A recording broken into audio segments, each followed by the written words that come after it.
The last tutorial we're looking at passing objects to methods. This tutorial we're going to look at passing objects to constructors, so you pass them to classes. So when you create an instance of a class, we've got like third class here, second class, fourth class, and we can make as many instances of these, and each one is a different copy. The last tutorial was about reference and value, passing by reference and value. So yeah, I think I'm not too sure, but this is what we're going to look at today. And so we're going to pass an object to a constructor, which is class. So we can make as many copies of this prototype answer class as we want, and so that's called instantiation. Make an instance of it, and each instance is a different copy.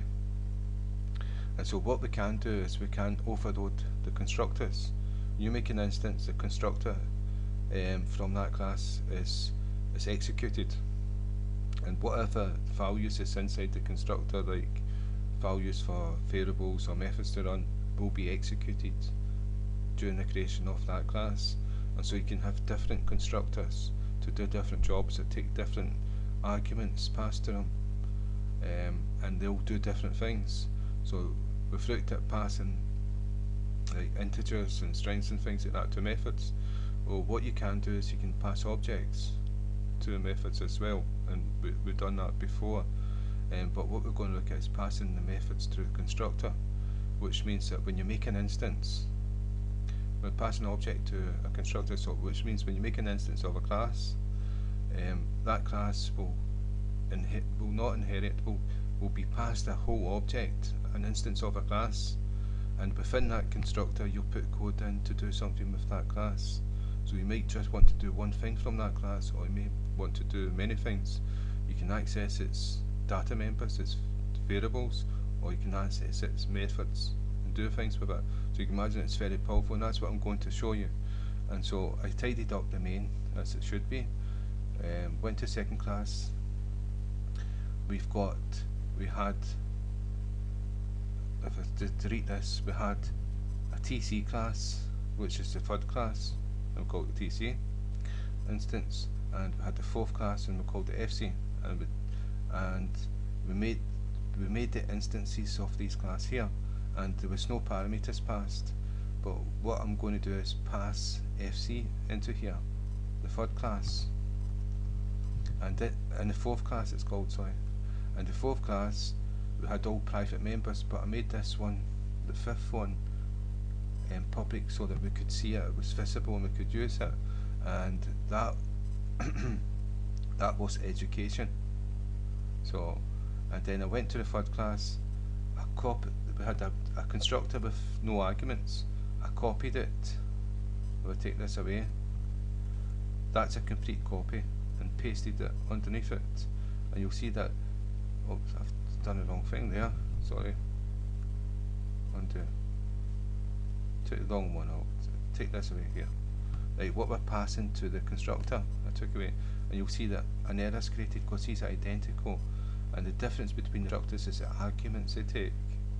So what I'm going to do is we're going to pass the fourth class to it. So the data type is fourth class space, and we're going to call it something, so FCP. Why not just call it that? And I've already accessed TCP.5, and I'll show you if I do FCP dot, and you can see I've got a whole list of the methods, it's visible, and the data members, it's visible, and we've only got one that's visible because we only made one public, and that was name 5. And so we've got this method here from the fourth class, and that's it there. So we had access to it, we could run that if we wanted to, but we don't, we just want to demonstrate.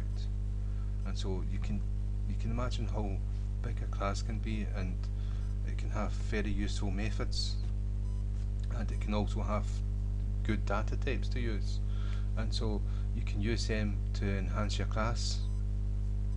And so what we're going to do is print that out, and so how we accessed it was by the name we used and fcp dot name5. So we're going to print that to screen. It's going to be education. And so if we go back to the second class, what we've done is we've passed, this is us created an instance of TCP with no arguments. So that will be the constructor without the fourth class passed to it.